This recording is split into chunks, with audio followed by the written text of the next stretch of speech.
This is the Blue Man Group. This is the Blue Man Group. This is the Blue Man Group. This is the Blue Man Group. This is the Blue Man Group. This is the Blue Man Group. This is the Blue Man Group. This is the Blue Man Group. This is the Blue Man Group. This is the Blue Man Group. This is the Blue Man Group. This is the Blue Man Group. Hello, everybody. It's the Blue Man Group. No, Blue Man Group. Just not the. I keep saying the. And do you know what I noticed? We're gonna get sued. We're gonna get sued if you keep saying I know. the Blue Men Group. And the photo that we have as the actual photo for the podcast says the. Yeah, that was So, also. I think you did that the was me. text on that one. I did. So yeah, but we're technically called Blue Men Group. Blue Men Group. For legal reasons, definitely Blue Men Group. Blue Men. And categorically in like record shops and libraries, Blue Men Group, comma the. Yes, that's it. And also, like, could you imagine getting sued by the Blue Man Group, like the actual thing, and then you're in court, and then there's like 3 blue men painted there, and you're like, we're begging for that to happen. exactly. I would love. We're like all that. panicked, but we have like a pretty good defense, and we're like ready to like plead our case. And then we look at the jury, and it's 12 blue men. Yeah, exactly. Yeah. yeah. We're like shit. Yeah, and they're silent too because they don't talk. Yeah. They're essentially mimes. That would be So, such a nightmare scenario. that is a nightmare scenario. The opening Speaking- defense starts judge- with like trash cans and Yeah, the judge comes out. He's a blue man as well. It's basically just a show trial. Yeah, exactly. They're just there to make an example of us. Yeah. Well, everybody, welcome to Blue Men Group. My name is Ron Ecstasy. I am joined, as always, by my co-hosts Devin Welsh and John Biedron. What's up, guys? yo. Not much. All right. Well, we have a nice, beautiful set of instructions for us to follow today, and we're going to do that. And as we always do, we dole out some compliments. I don't think there's any rules for this this time around, so I'm just going to begin. Dev, your promptness today was great. You threw out that link for us to all connect over the internet Zoom thing. John, it looks as though you're using a Saint Viateur Bagel Montreal coffee mug, which I'm extremely jealous of, and I would like to take it next time I'm over at your house. You won't be able to. I won't let you. I'll put it in the highest cupboard we have. Oh, damn. Nice. That always works. Yeah. John, John, I love your blue sweater and your blue stripes behind you. You look very nautical. Thank you. I'm I'm on a feeling boat. very, little flute music, maybe a little, call to order on the deck would be great. Devin, you're raring to go. You almost stepped over me there on the I saw that, compliments. yeah. I like that energy. I'm glad that you're like ready, and it's going to be a fight today to get bits out. No, I feel it. Yeah, no, we need to do battle to get our bits. Battle get our bits. going. But John, Ron, I love the coffee thing you've got there. Ron's got a science beaker full It's of like coffee. a pour over carafe. He's got a millennial style coffee carafe. Yeah. And then, John, I'm going to jump on the St. Viateur Bagels mug to say good job. Great mug, great company. Devin's former neighbors. Yep. I've eaten many of those bagels. But anyway, that's the compliments. All right. Wow, that was good. I like that compliment section. It was fast. It was quick. Thank you for the compliment. Yeah, thanks everybody. Thanks for the compliments. Hey, listener, I hope you're doling out at least 2 compliments a day. You better be. Doesn't Otherwise, have to be you're not a real listener of this show unless you're doing your own compliments. exactly. That's something that we forget to stress, and it can be online. You can be doing it over the online tubes, or give your friend a call. Just give You him could a be call. looking up public officials' public emails and emailing them compliments, out of the blue. I'm Yep. sure that they need it right now. Yeah, Yeah, I agree. they do. All right, now that leads us to our next segment. This week in history. 1898. Jacuzzi, Arthur Émile Zola's famous defense of French Army Captain Alfred Dreyfus, is published in Paris. Dreyfus, convicted of treason in a case that triggered charges of anti-Semitism, is vindicated years later. What? So, Classic. yeah, the Dreyfus affair, the famous Dreyfus affair. I don't really know anything about it other than that, but I assume that it's not about a real affair, but I No. could be wrong. I think it's Hey. just a, yeah. That's Julia Louis Dreyfus's family member, right? Yeah, that's a Dreyfus. Yeah, right. Richard Dreyfus's great grandfather, So in any Is case, it actually though? allegedly. If you believe the, We can if you find that believe out. The That's sordid neat. details of the affair. that's neither here nor there, though. The important thing is the term j'accuse.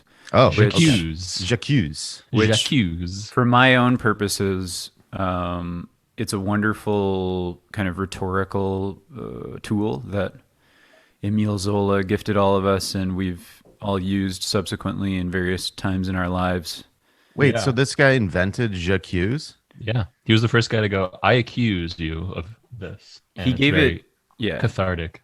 he gave it Huh. the spin. He gave it the right spin that we use Huh. today. We Yeah. say j'accuse, and we have him to thank for that. Yeah.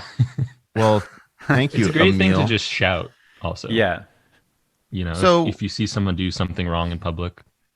yeah. Who Jacuzzi. is Emile Zola?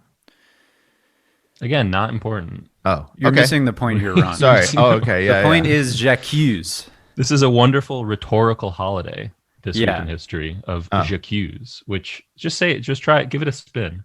Jacuzzi. Wow. Yeah, exactly. Doesn't that You feel can feel nice? the power coursing through you as you say Now that. I feel like culpable of anti-Semitism from you I- saying that. Yeah, I've always pronounced it Jacuzzi, like Syracuse. That's the American pronunciation. Yeah. Jacuzzi. So jacuzzi. Jacuzzi. Jacuzzi. That's jacuzzi. Hey, what happened to jacuzzi? Speaking, I'm trying to change the subject because I have no fucking clue what's going on. They're all saunas now. What happened to jacuzzis, kids? They were rebranded as saunas. Oh, that's true. Okay, well, we solved that one too. Yeah, so Julia Louis Dreyfus's dad was accused by Emile Zola. No, I'm making And then that up. something happened, and then they went on to invent the jacuzzi. Yes, in Which was what- Syracuse. This was after Dreyfus fled France because he was so embarrassed by the whole affair. He was Yeah. blushing. He went to Italy. He moved to Italy, and he invented the jacuzzi. Syracuse, Italy. The rest And is then- history. Well, and then he moved, and then after that, the Italians were so grateful for the jacuzzi that they gave him a big gift, and it was a large amount of money that he moved to Hollywood for, and then he started an entertainment family. Yeah. Oh, And No way. Julia Louis Dreyfus is the result of Heir of the jacuzzi fortune. oh, I get it now. She bubbled Yeah, up, and she, you know, She has a bubbly personality. She is, a billionaire family. She is from a billionaire family. And I We guess just it went is over the details of which. all that jacuzzi money. That makes so much sense. yeah. Um, And well, it all yes, started with Emile Zola's Jacques. Jacuzzi. All right. Well, thank you very much, Emile Zola, for accusing everyone. That's the ultimate finger pointer. He's been pointing fingers at everyone for years, and I'm frankly sick of it. So Yeah. thanks very much. This week in history, once again, strikes again, again. History is always happening. History is striking again.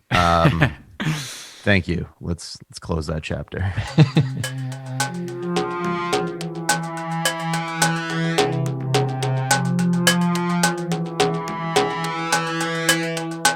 All right, that leads us right into what's in the news.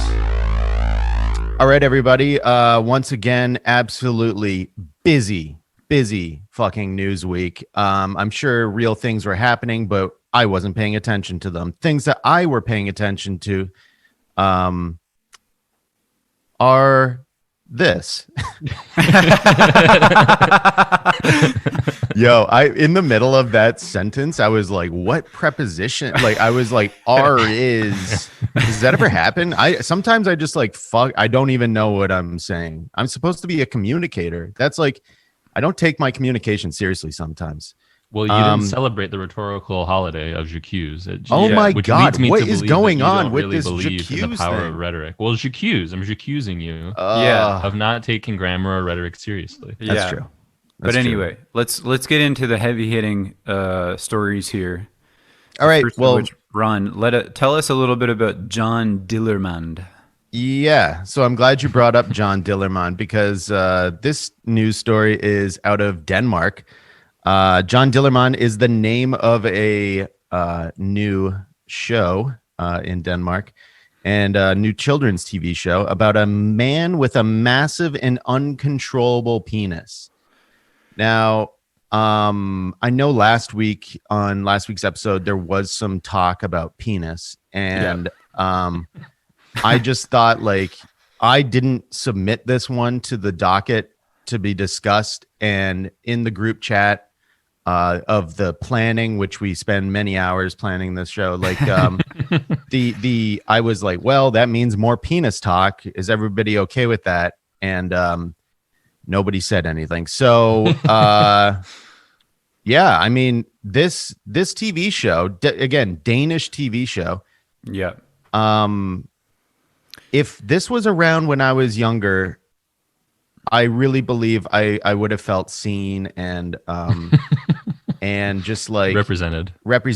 I think that there was inadequate representation of large penis and uncontrollable massive cocks in cartoons when I was a kid. So let's dive into the show. I mean, in episode 1, for instance, the mustachioed, I like to say, Dillermand, he uses his gigantic stripy organ. Now, this is not a musical instrument. We're not talking about a Hammond here.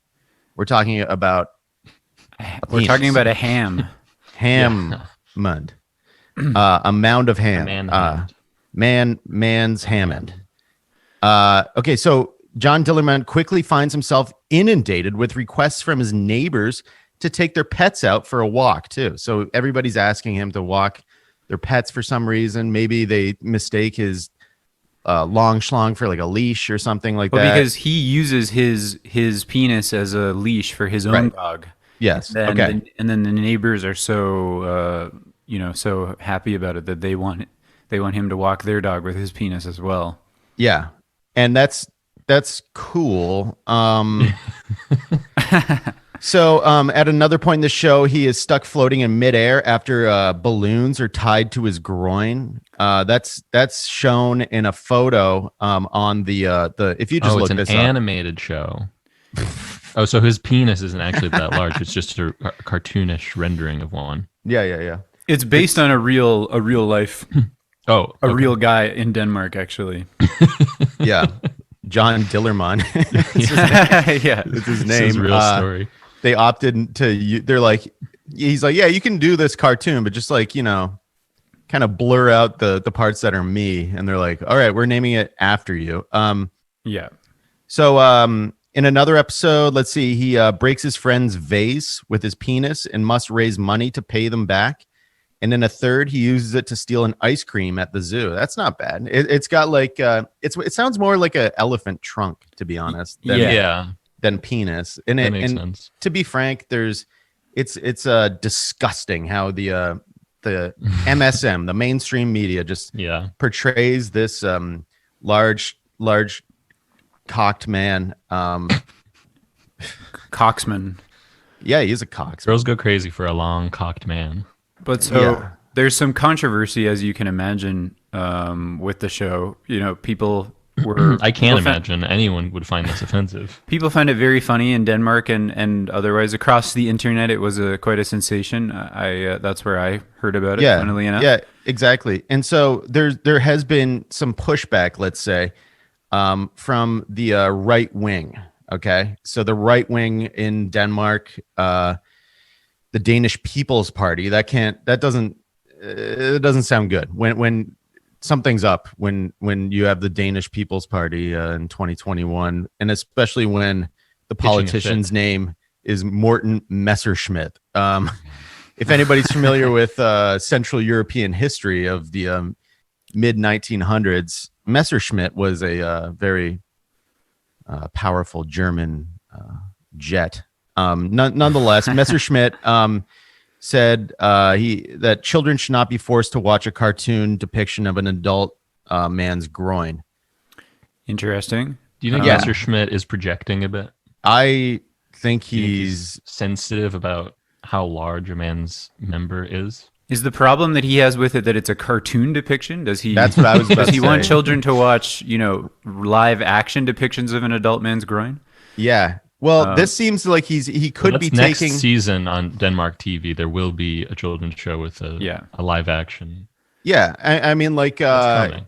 he's kind of taking the Barbie stance, which like in the early 2000s, it was kind of a popular like culture war thing was like, we need to make Barbie more human, more sexy, and then less sexy, more human. And people would be like, if Barbie was a real woman, she'd be like 19 feet tall and her bazongas are like triple W's. Yeah. And then I would always be like, well, I don't think you should compare yourself to a doll. First off, that's the first thing. And Ron got himself in a lot of hot water with feminists at the time. I did. I was on. In the 90s. I was on the Rosie O'Donnell show and I got booted out. But maybe You fired a koosh ball at your head. The men's community maybe should organize here to talk about the unrealistic expectations that John Dillermand sets up for young men all over the world. Well, that's what it seems like Morten Messerschmidt's trying to do here. And yeah, I agree. And he's taking that kind of like, well, hey, this is unfair. Because like, essentially, Morten Messerschmidt is trying to tell people, it's a cry for help, okay? He's trying to get people to listen to him about his issues. He's got some issues. Well, I think what he's afraid is that people are going to try to use children are going to try to use their penis to corral a lion that's escaped from the zoo. Yeah. Which would not end well for those children. Which, by the way, Morten Messerschmidt looks like, how would you describe him? Kind of a European male model type. Yeah. In a way. Yeah. He looks... Some photos depict him. Yeah, some photos depict him as a strapping, handsome man, and then others depict him as kind of a less than like Danish Charlie Kirk or something. Yeah. I was gonna say Ben Shapiro. He has kind of a Ben Shapiro gaze to him, like he's looking at us angrily in a way. Yeah. If you go to liberals. His Morten Messerschmidt's Wikipedia page, there's a photo of him that is creepy. I don't like it. So he's no longer so he was in the European Parliament, but he's now probably in the Danish Parliament. Right. Just here's some just things to know about him. He was born in the 80s. He's a millennial. He grew up during the Barbie panic. Yeah, he's a cusp millennial. He's 1980. He was born. Mm-hmm. He's one of 3 Danish members of European Parliament. Again, he's no longer in European Parliament, who voted against a motion to encourage national parliaments to ban gay conversion therapy. So he's into gay conversion therapy. Yeah. And he hates John Dillermand. John Dillermand. He doesn't want to talk about penises, I think. That's yeah. He basically he doesn't want to think about penises, and he doesn't want anyone else thinking about He's penises. really upset that there's a children's show that he watches a lot of children's TV just to make sure that it's all good. And there's one now about a man with a long penis, and it's bothering him that it's on air. He doesn't want to think about it. Yeah. So and part of the controversy, just let me just say, is that His dad's hotter than him also. DR, the network that puts on the John Dillermand show, is basically the equivalent of the CBC in Canada or PBS. Yep. It's publicly funded broadcasting, so I think he's also worried about tax dollars being spent on this show about a very large and useful penis. Yeah. The old tax dollar fear. So yeah, it's in Denmark. It's a huge success. The children are watching it in big numbers. They're captivated. Says Donald Trump. No, says the person in charge, Sarah Cecily of the Danish broadcaster. She's saying now the great majority here in Denmark are making fun of the few critics. So once again, Morten Messerschmidt is getting brutally owned probably by everyone. Something he's probably had to deal with his whole life, sending him to the far right wing and voting for gay conversion therapies. Good for you, buddy. Yeah, so we're also just a related article in the CNN is Caillou is taking a bow. Just letting you know that Caillou is now 29 years old and he wants out. He's got a crippling weed gummy addiction. I'd love to get Donald Trump to riff on Morton. No, sorry, not on. I'd love to get Trump to riff on John Dillermond. Yeah, I'd love to just hear what he has to say about. My God, yeah, the ratings and about the controversy and everything. He'd have so many interesting leaps in associations when he's just letting go. Yeah, I have talking about it. I have a feeling he's for it because of the ratings. He's a ratings hound. Yeah, and I mean he's probably not against gigantic penises. No, he would probably. I remember very famously he said on the Republican primary debate that his was not small. Yeah, he did say that. He did say that in response to Marco Rubio. Yeah, it was part of his political campaign strategy. Yeah, that he has a huge cock. I also think that Trump, a lot of what Trump does is kind of looking over his shoulder to see if Mike Pence is there to kind of do the oh yeah, I'm a Christian. But now that Mike Pence is gone, it seems between the friendship between those two is busted. So I do think feuding, yeah. DJT would be very into John Dillermand. So Denmark, good job. Thank you very much. Yeah. I like to thank every segment before I end it, but we'll see you soon. And John Dillermand, we'd love to have you on the show. We'd love to interview John Dillermand and maybe get some exact lengths here because I would like to know.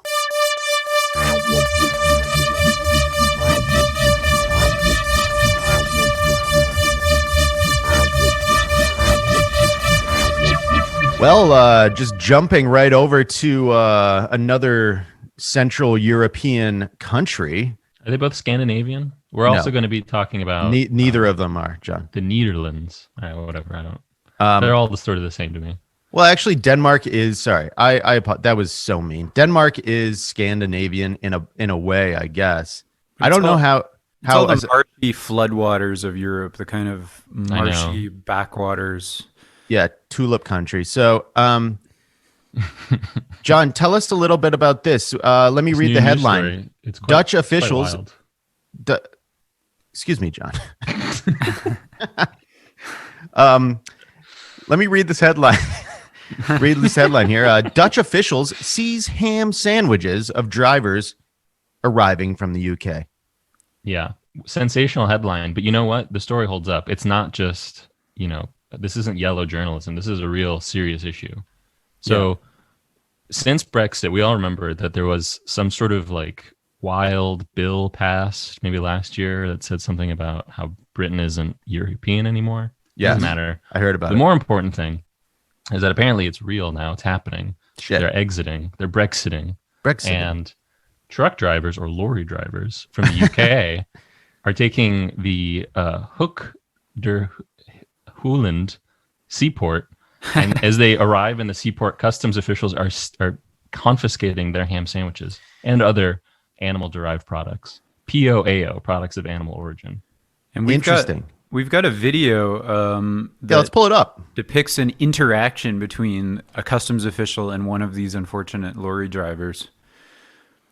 Do you have meat on all the bread or not? Yeah. Yeah? Okay, then we take them all. I'm sorry. Yeah. Okay, can I take off the meat and leave me the bread? No, everything will be confiscated. Welcome to the Brexit, sir. I'm sorry. Oh my God. Now, this is a great border guard. Yeah. He's trying to be fair. He asked the guy a question about the bread. But unfortunately, even though the bread is not banned in Holland, because it's touching the meat and cheese. He's out of luck. Yeah.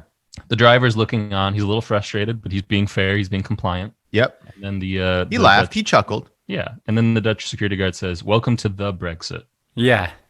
It's such a great European interaction. Like an interaction like this would never happen in the United States. People would be screaming at each other at the top of their lungs. It would be a riot. Yeah. It would be like the great, truck driver revolt. Yeah. In Europe, you have the sort of, the jovial resignation that you can see taking place here on the part of both parties. Everyone thinks it's ridiculous, but everyone just sort of chuckles and sighs and moves on with their lives. Which is exactly how the British got into such a bad sort with the German army in World War II. They were just chuckling and they were sort of taking it, and then, things got a little bad. And then it went awry. This is how it starts. I mean, I consider this bullying, personally. They're taking his lunch. Yeah. Yeah, it is kind of weird. So it's like schoolyard bullying. I do know that. So we do talk a lot about borders. This is one of our things. And I think that I wouldn't say that we're necessarily like pro border guard. I know John was being very pro this border guard, but I think that our ultimate dream as a podcast, and yes, I'm speaking for everybody here, is borders without guards is what we're talking about here. And we're pro borders, but we're anti any sort of regulations. Thank you. We just want them to be completely labyrinthian, but you should also just be able to cross whenever you want. Yeah. David Bowie's going to be at the border. Yeah, well, we want borders without guards, but we're also fine with guards without borders as well. Yes. True. Yeah, that is true. Just put a guard anywhere you want, really. Yeah. But so I think that this is interesting because at the Canadian American border crossings, let's take Windsor, Ontario, for example. The Windsor, Ontario, Detroit border crossing, I believe the busiest border crossing in America and Canada, for that matter. And there are signs. They're actually kind of funny signs on the American side that have kind of like clip art fruit and vegetables and then like a peacock or something. I don't know if anybody's seen these. It might be tough to find online, but they just say like you can't bring in fruits or vegetables or meat. So this has been a thing in our country too. Mm-hmm. And apparently, old Europe, they're just catching up. But just a personal anecdote. My grandparents living in Canada would come visit my family in the States, and I would ask for these specific, very spicy sausage thing, like links, that my grandparents would get when I was like 10. And my grandma had to like sit me down. She's like, "I'm sorry, but we're just like not comfortable bringing those over anymore." And I was Little like, Ron and his sausages. Yeah, I was upset. But then also, I remember like my dad being like, "Just don't worry. Like they're not gonna find the sausages. Like, just put them in a cooler and cross." Yeah. And this was before 9/11 too. Like, you could mosey on over if you wanted, as long as you had like an ID. So I know what this is like. Like I'm trying to identify with the lorry driver here, and I'm saying that like I've been here. Yeah, I don't want to use the V word, but I'm just saying that like I've been there. Lori, is your name Lori? Yeah, Hugh Lori. Lauren, the lorry driver. Yeah. So, man, I do wonder if he just should have just hid them better. Exactly. Yeah. Maybe this was staged. Maybe this is like a publicity stunt. I think it was, because actually, if you look at the article that we brought, that we got this from, mm-hmm. the article is actually reporting on a Dutch media campaign, basically, that features this footage. Dutch TV News has aired footage of customs officers confiscating sandwiches from drivers arriving by ferry from the UK. So yeah, it definitely is a PR campaign. Yeah, of course. Otherwise, it would be kind of a wild coincidence if they had a film camera at the crossing. Oh, what do we got here? Yeah. A few ham sandwiches. Yeah, exactly. Yeah, everyone's primed. It's like reality TV where it actually Right. does happen, but the producer's like, "All right, man, this is Yeah. what we're gonna. Don't worry, don't worry, don't worry. We'll give you Yeah. 10 pounds to buy like a sausage and liver Yeah. sandwich once you get Yeah. to the UK." Yeah, whatever Yeah, Dutch and- truck drivers eat. I have a feeling too that there's going to be a article coming out in the next few weeks about how like the Dutch social system is like kind of breaking down, and one of the examples is like they don't give lunch to any of the border guards anymore, and then it's like, wait a second, I swear there was an article a few weeks ago about Dutch border guards taking ham sandwiches away from people. Skimming off the top. Wait a second, Yeah. Serpico style. this is how we connect dots here. It's Yeah. part of the thing. Jacuse. Ron is jacuzing the Dutch border guards of, Yep. lining their pockets with the ham. This is corruption. This is the EU at work, people. Yep. It's a bureaucracy run amok. The nanny state is trying to steal your sandwiches. Yeah. So Dutch sandwich people, I'm sorry. Just as a total aside, I was asked about my favorite bread recently. It's called Dutch Crunch. They call it tiger bread apparently over in the Netherlands. It's really big in San Francisco. That's where I had it the first time. It looks like Subway sandwich bread, kind of. Yeah. Oh, Looks but it's really so good. Dutch Crunch is the best sandwich bread you've never heard of, according to Carrie Jones of Food and Wine. So they wouldn't let you bring this into the Netherlands, ironically enough. If you brought some Dutch Crunch from the UK, Correct. Yeah. they would throw that thing out. But if you came in from France or whatever, you'd be fine. Yeah, They'd be like, great sandwich. absolutely. So get your Dutch Crunch in France. Get it in the EU if you're traveling to the Netherlands. Don't get your Dutch Crunch before you leave the UK because you'll get caught up in customs and everything else. Yeah.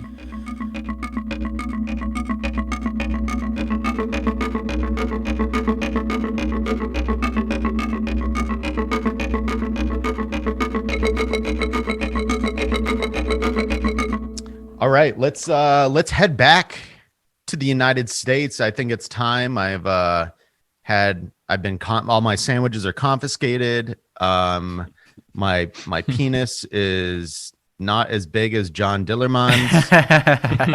I've been accused by potentially Emile Zola or Julia Louis-Dreyfus's dad or something. I don't know about some. I've been accused of something. We've j'accused as well, so Yeah. I'm so Accusations are being confused. thrown around wildly. Okay. So, I just want to return to the United States because we have some interesting insight. As you may know, we talked briefly about, no, we didn't. I don't think we even did. There was an event at the United States Capitol building. So if you can picture that in your head, the Capitol building has two wings. On one side, I believe the left side is the People's House, the Congress. And then the right side is the upper chamber. Stage right. the people's yeah. the People's House is the House of Representatives. Oh, yes. Sorry. Yes. I don't know what I said, but and then to the right is the U.S. Senate, the upper chamber, which acts as the sober second thought, as they call it, which often it is not. So, and some countries don't even have them. So think about that. I would like to talk about the various caucuses of the United States. Cockeye. So I know this is a cock-heavy episode, and I also know that the it's like the Caucasus are also a region. So when I say Caucasus to John, he's thinking the region between the Black Sea and the Caspian Sea, Armenia, Azerbaijan, Georgia, and southern Russia, because John's our Armenian correspondent. But that's not it at all. That's not what I'm talking I'll about. sneak it in. Don't worry. Yeah, he will. I know he will. But the caucuses are interesting. The congressional caucuses. Yes.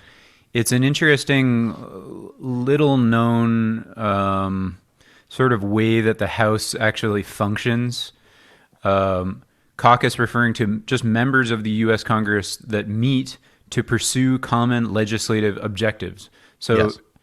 essentially anyone can form a caucus. It's just, hey, you, me, the other person, we all get together and we act in the interest of X.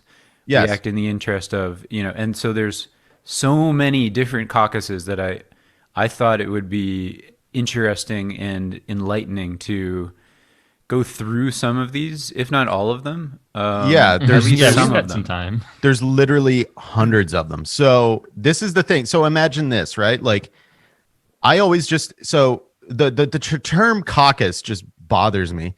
Just in your head, whenever I hear the word caucus, I just replace it with team. Okay. Dan, Yeah, got I like a real team Morton better. Messerschmitt over here. Yeah. Morton Messerschmitt would prefer that we say team. Yeah. That's good. Yeah, it's true. So if you go onto Wikipedia and just type in caucuses of the United States Congress, you can see that there are hundreds of caucuses. Huge list. Big fucking caucuses. Okay. Very long list. prehensile list of So caucuses. the one thing that I didn't know, I imagine that these caucuses, because I've heard, there's like the Progressive Caucus, there's the Congressional Black Caucus, there's blue dog Democrat Caucus or whatever, or even the right wing, they have the Liberty Caucus or whatever. I thought they were like larger groups, but it seems as though there's some of them. I don't know if the names that are below the caucuses are just the leaders of the group and anyone can join them. I don't know if these are like the full membership, but nonetheless, let's just read some. So we have, I'm just going to like randomly pull one up. Yeah. Congressional Planetary Science Caucus. Yep. They were really busy when they were trying to determine if Pluto was a planet. They haven't really done a lot since. No, No. they haven't. Congressional Propane Caucus. Yeah. So those are the propane boys. Congressional Prize Caucus. What does that mean? I don't know, but Do you know what I bet it means? It's probably a group regarding laws around like prize winnings and lotteries and that kind of stuff. Oh yeah. Probably. Because I know there's like tons of rules around that shit. There's a 5G caucus. 5G Yep. caucus. The only number leading caucus. Yeah. Yep. Starting with a number and not a letter. The Yep. Congressional Wild Salmon Caucus. They just eat lox in the morning. There's a lot of different ethnic ones. The Electromagnetic Pulse Caucus. Whoa. Congressional Zoo and Aquarium Caucus. There's the Armenian caucus and the Azerbaijan caucus. So we I have did see caucus that. caucuses. Yeah, the caucuses. That's good. The caucus. There's a cacophony coming out of the caucus room. The There's Friends of Switzerland Caucus. Nice. That's awesome. There's both a beef and bourbon caucus. Yeah. That just sounds like a dinner club, to be honest. I know. Yeah, that sounds like a supper club caucus. Yeah. GOP Doctors Caucus. You got to be a doctor. Wait, I'm How's- really confused at this one. Burn Pits Caucus. Yeah. What's a burn pit? That's hell sounds is like something that you find on crime scenes where a body has been burned. Maybe Yes. these people are interested in figuring out if there's any human remains in the burn pits. Oh, wow. Okay. So here's a letter from a website called dearcolleague.us, which is actually, this is what Republicans do very well, I find, is they're good at organizing a lot of like legislative stuff where they have like these blank letters. I know progressives do this as well, but the right wing actually has organizations in DC that just writes bills essentially, and then people can fill in the blanks. It's crazy. So this website, I've never seen it, Dear Colleague, is a letter that I guess you can send to people trying to convince somebody to join the Congressional Burn Pits Caucus. So it says, please join the Congressional Burns Pit Caucus, co-chaired by co-charred, I almost said, by Rep. Brad Wenstrup and Rep. Paul Ruiz. This caucus will address long-term life-threatening health effects of burn pits on veterans while educating members and staff on the subjects.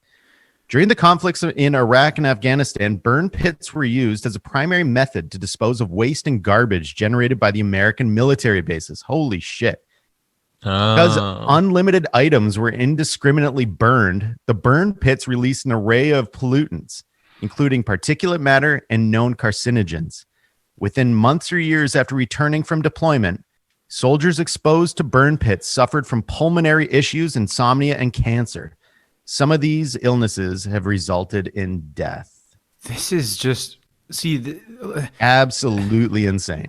To me, this is just an example of how poisoned and corrupted and just like evil the American state is, where American imperialism, yeah. You just kind of like go down the list, you just pick something at random. What's this?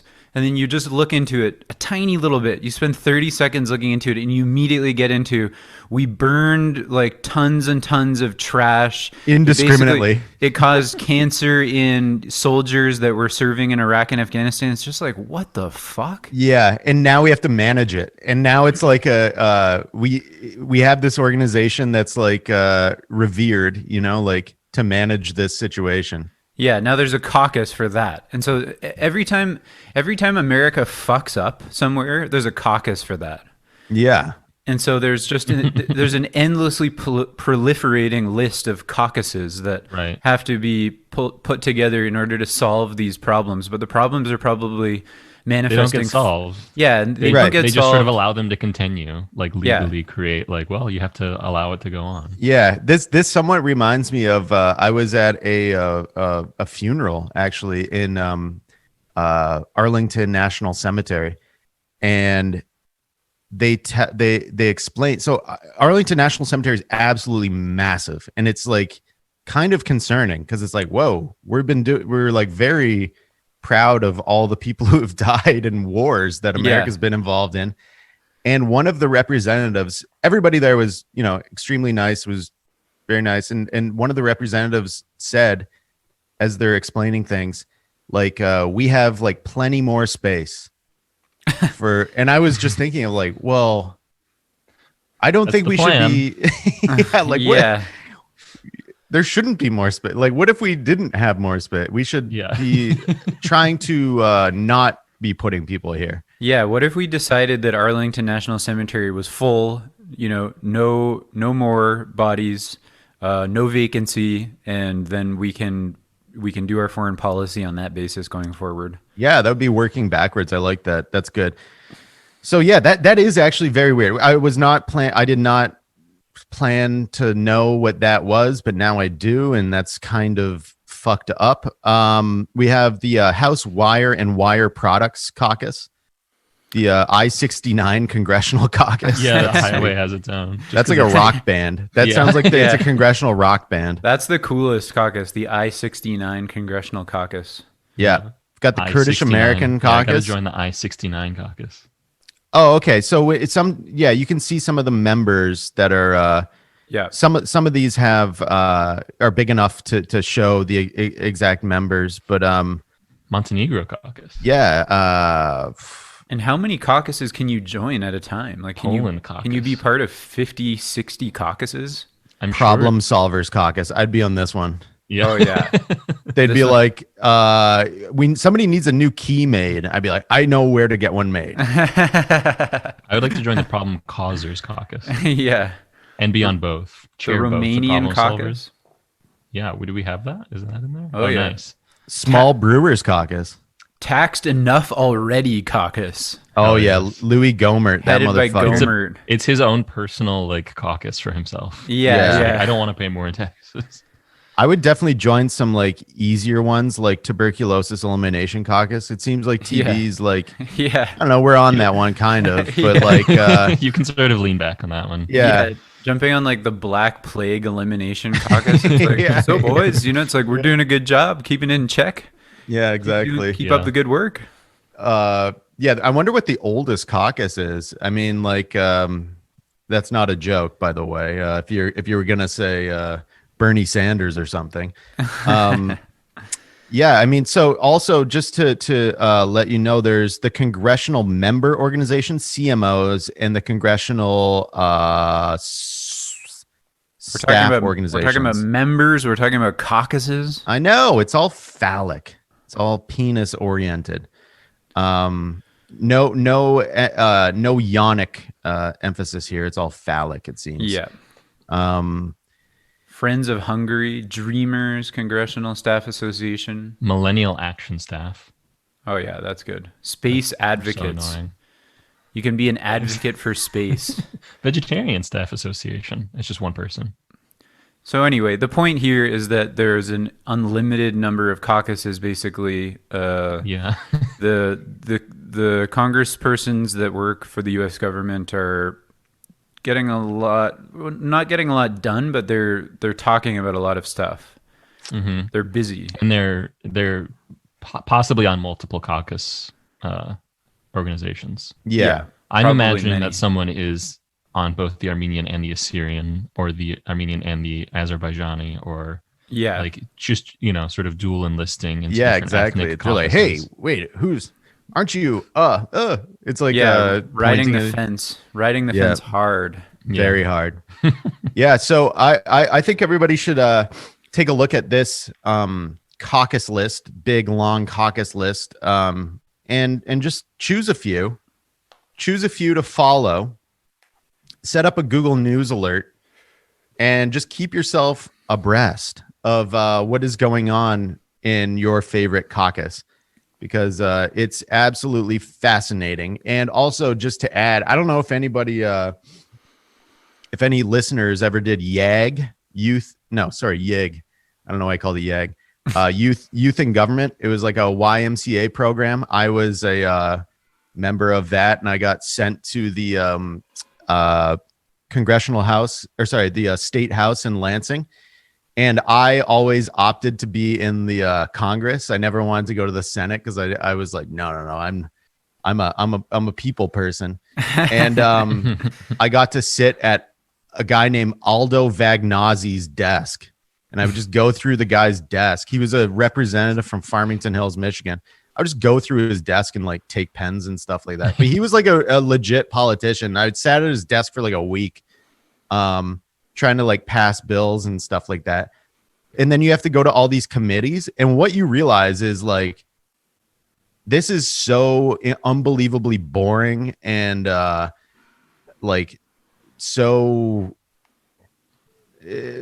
it barely works is what I'm trying to say. No one ever said the people's business would be exciting. And, Exactly. in fact, it's and not. and I think that like after the event, I know that a lot of the TV stations kind of went to the Senate, I believe, and showed, or just CNN and all that kind of stuff is showing a lot of House and Senate recently in the past week. And it just goes to show you like nobody knows what's going on, and it's so boring, and everybody's just walking around. They'll be like, oh, we got to vote on something. You got 45 minutes to figure out what your vote's going to be. And then they just show the House floor, and it's like everybody just hanging out and talking, and like that's all it is. And these breakout caucus rooms and stuff like that, you just go in there and talk about the dumbest stuff. You're like, I don't think that period should be in there. And they're like, yeah, that's true. I think, do I have a vote to move that period? And be like, yep, seconded. Robert's rules. Point of privilege.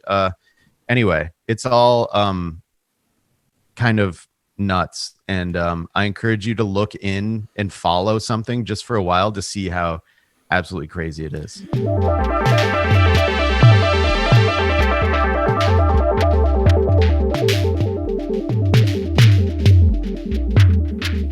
All right, let's move on to one of our favorites. Actually, this is sad.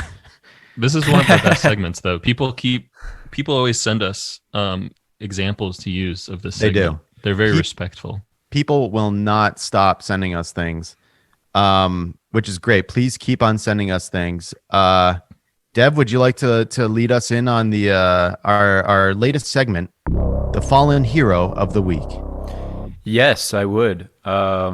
This is a big one. This is an interesting and unexpected fallen hero of the week. If anyone remembers Dr. Harold Bornstein, who became famous in 2017 as Trump's former personal physician. Oh, no. The guy with the really long hair, Yeah. crazy looking physician who wrote or at least signed this letter attesting to Trump's fantastic health. Yes. That he would, quote, be the healthiest individual ever elected to the presidency.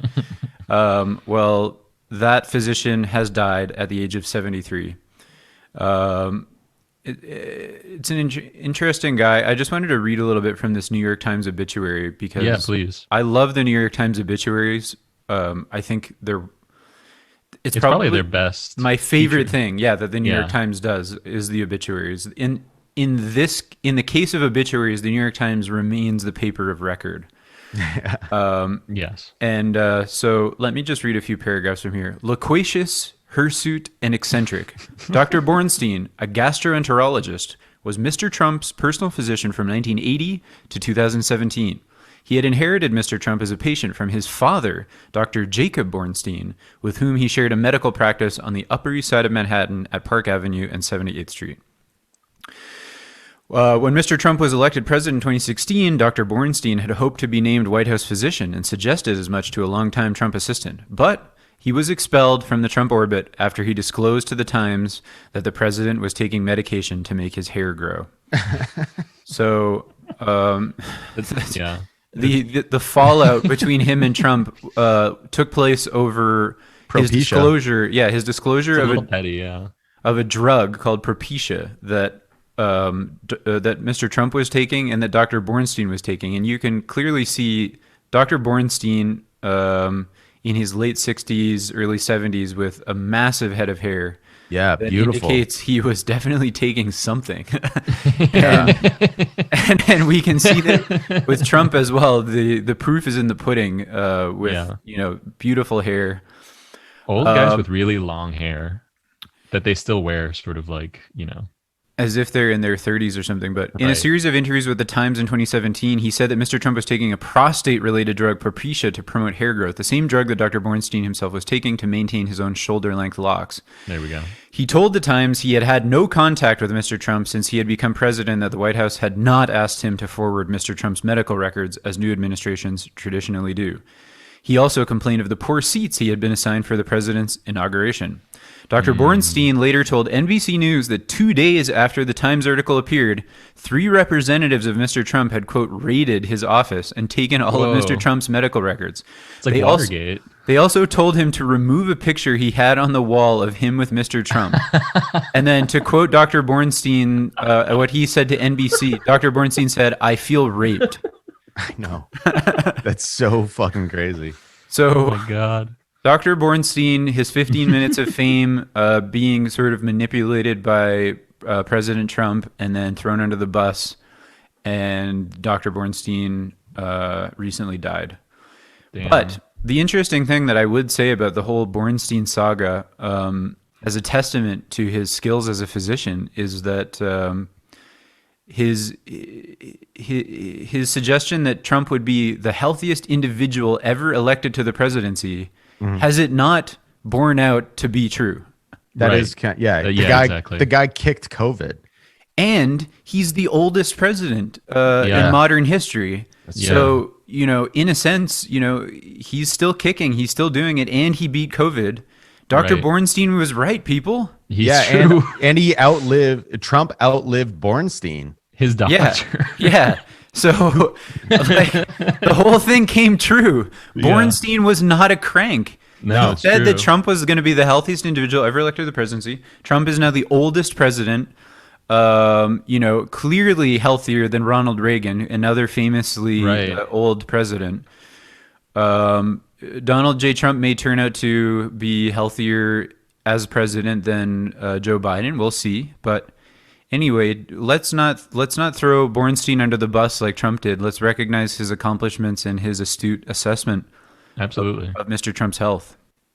Yeah, definitely. And I think this is a nice way to send Dr. Bornstein off into the beautiful heavens in which he will, practice his craft in the celestial kingdom of heaven or wherever he may be. On the this is a nice little thing to remember Dr. Bornstein.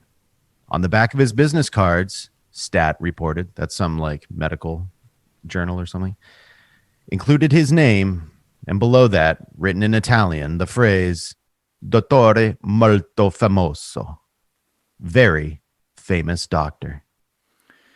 So rest in peace, Dr. Bornstein, and I think we're out of time. Yeah, we are. We're coming up onto the top of the hour. We've got lots of things coming. We got up next. Oh no, this isn't real radio, so we're not actually. we don't handing it off. Yeah, we don't have to hand it off. We've got whatever podcast you're going to listen to next coming right up. Yeah, but thank you so much for listening. Don't forget to rate it and review us on the Apple Podcast. Just write anything you want. 5 stars, has to be 5 stars. Say that we're the healthiest podcast. Say we're the healthiest podcast ever. Please tell your friends. We're on Podcast Addict. We're on Google Podcasts. We're everywhere. Spotify. I don't care where you listen to it. We're also on YouTube, by the way. I don't know if you know that. It uploads. I didn't even know that. Yeah, it uploads to YouTube through the Ron XC News Network page. So if you're following that, please click that bell and you'll know exactly when we upload the new episodes. Again, thank you very much to Devin Welsh for editing and producing and making all the music for this. Good job, Devin. We love it. Thank you. You really improved things since you took over from Bloomberg. Yeah, doing the music. That's true. Yeah. We're well, Bloomberg's not really done yet. We're still in an ongoing legal battle over who has rights to do that, but now I'm victorious. Yeah, I would like to eventually hear kind of a compilation of the Blue Men Group songs. That'd be cool. Again, thank you very much for listening. We will see you soon. Check you out on the Ron XC News Network stream. Check you out on Devin's stream Wednesdays at 12 with Mike Crumpler. Yes. And we'll also be doing a movie night soon. Again, on a Sunday night, we'll let you know. But please join us. And thanks very much for listening. We love you very much. Bye. Bye. This is the Blue Men Group. This is the Blue Men Group. This is the Blue Men Group.